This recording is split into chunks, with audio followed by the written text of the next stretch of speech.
Hey guys, Jordan here. In this video I'm going to be giving a 1 month review of the DJI Mavic 3 Pro, so let's get into it.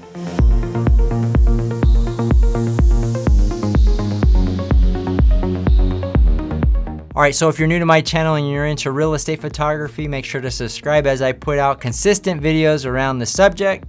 But in this video we're talking about the DJI Mavic 3 Pro. You know what? I really do like this drone. It's probably the weirdest looking drone that DJI has put out because it does do vertical. It does look weird. Now from a minimalist perspective, I do like it. I like how you know, you don't have to do one at a time. Before you'd have to do the arms or the legs first before doing it, but DJI designed this one to where it does it. And now this one I'll actually take off from the roof of my car.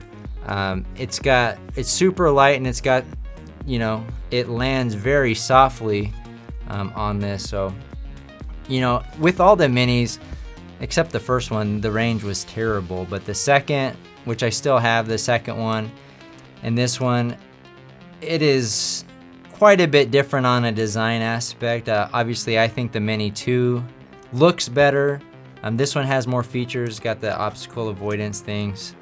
But honestly, optically, I'm not that impressed. You know, over the Mini 2, this one might have more megapixels or whatever, but for shooting real estate photography, the Mini 2, in my opinion, is just as good optically as this one. Now, this one has more features. You can select and do different things, but for a basic real estate photographer, if money's an issue and you're like, I don't know if I want to do the Mini 3 Pro or the Mini 2, then I would probably go with the Mini 2. It has great battery life, maybe not as much as this one. It's all just about, they're all tools, right? The Mavic 3, all the different drones I have are different tools. It's just like, what do you like? For my money, I like the Air 2S the best for real estate photography. I can use my RC Pro. In my opinion, it has some great optics, producing great photos and video.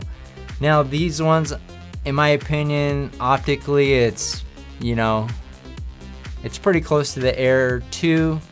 Or it actually might be the same sensor. It doesn't do that great in low light. The images aren't as sharp as the Mavic 3 or the Air 2S. I would probably say the Air 2S has sharper images than even the Mavic 3. In my opinion, I think it does better in low light. I had them different, and the Air 2S has a focal length over the Mavic 3 that's a little bit wider. But anyways, this video is about the Pro, but I do really like this controller, and for $1,000 you get a display in the controller, and this, if you get the Fly More edition, I think it's a great value. They're about the same price, right? If you get a Fly More bundle with the Air 2S, I'd go Air 2S over this one for sure, just because optically it's better, and it shoots natively 3:2 aspect ratio, which is a deliverable aspect ratio. Now if I'm shooting this, it's a 4:3. I crop off the top or bottom, or the top if it's the sky, to get the aspect ratio that I want. I just don't like that extra step, therefore I like the Air 2S.